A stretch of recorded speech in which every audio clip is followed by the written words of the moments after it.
আজিজানে মোহতারাম কবি ছন্দের মাধ্যমে বললেন, ও মুআজ্জাজে ज़माने में मुसलमान होगा,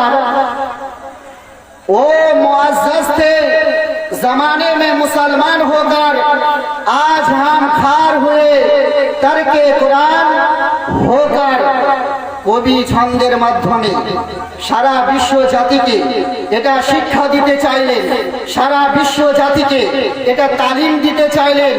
ও মুআজ্জাজে ज़माने में मुसलमान होकर, তারা সম্মানকৃত ব্যক্তি ছিলেন, তারা সম্মানকৃত ব্যক্তি ছিলেন যিনারা আমাদের পূর্বে যে সমস্ত ব্যক্তিরা আল্লাহওয়ালারা যিনারা গুজরে গেছেন, যিনারা চলে গেছেন।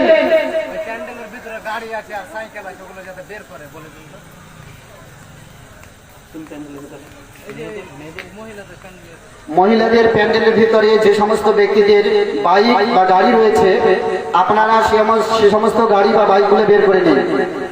মহিলাদের প্যান্ডেলের মধ্যে যে সমস্ত ব্যক্তিদের বাইক রাখা রয়েছে, তিনারা বাইকগুলি সেখান থেকে বের করে নিয়ে আসুন। তো কবি কি বললেন, ও মুআজ্জাজে ज़माने में, ओ मुआज़्ज़ज़ ज़माने में मुसलमान होकर आज हम खार हुए तर्के कुरान होकर। আজিজানে মোহতারাম তারা সম্মানকৃত ব্যক্তি ছিলেন, তারা মর্যাদাবান ব্যক্তি ছিলেন।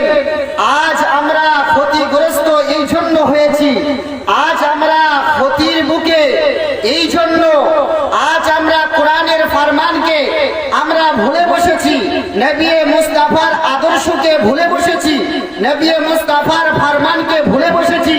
ওই জন্য আজ আমরা, আজ মানব জাতি, আজ আমরা এই জন্য ক্ষতিগ্রস্তর মুখে, এই জন্য আমরা ক্ষতিগ্রস্ত। ওই জন্য কবি বললেন, ও মুআজ্জাজে ज़माने में मुसलमान होकर, ओ मुआज्जाज़े ज़माने में मुसलमान होकर आज हम खार हुए तर्के कुरान होकर। কোরআনের সংবিধানকে ছেড়ে বসেছি, কোরআনের ফরমানকে ভুলে বসেছি, কোরআনের তালিমকে ছেড়ে বসেছি, কোরআনের সংবিধানকে ভুলে বসেছি, কোরআনের মানবতাকে ভুলে বসেছি।